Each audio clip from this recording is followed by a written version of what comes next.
Petit retour en arrière, plus précisément en 1900, année où Pau organise son premier Grand Prix automobile de l'histoire, appellation empruntée aux courses de chevaux très réputées dans la patrie du bon roi Henri IV. Mais la date à retenir est sans conteste 1933, année où la course s'installe de façon définitive dans la cité située au pied des Pyrénées. Un tracé en ville unique, à l'image de Monaco, long de 2762 mètres, composé de 15 virages. Cette édition 2013 compte 7 plateaux, dont 5 de monoplace. Ces différentes formules pépinières, au cours des décennies, de grands talents qui conviennent parfaitement à ce tracé exigeant, revendiquent toutes, et à juste titre, le titre d'antichambre de la F1. Il faut dire que les monoplaces sont à leur avantage. Adaptées à la technicité du tracé, leur agilité fait la différence.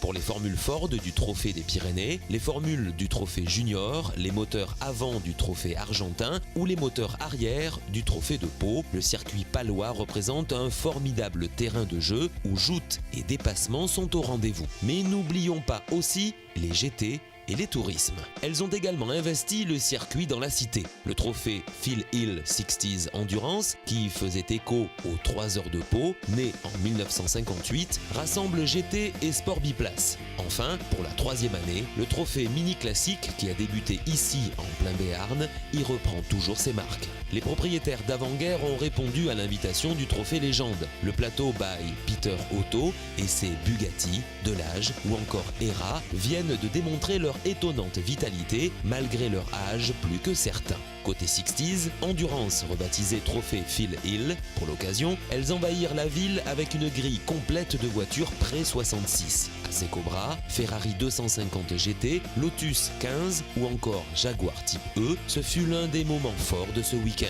Cette année encore, le Grand Prix de Pau historique a mobilisé passionnés et amateurs de voitures anciennes sous une météo clémente, voire ensoleillée. Au terme de ce week-end de course, près de 13 000 spectateurs se sont succédés dans les paddocks et tribunes pour admirer les 150 voitures de compétition, les 800 voitures de club et profiter du village exposant. La ville et ses commerçants étaient une fois de plus très impliqués pour offrir aux visiteurs une ambiance unique et festive jusque tard dans la soirée dans les casetas.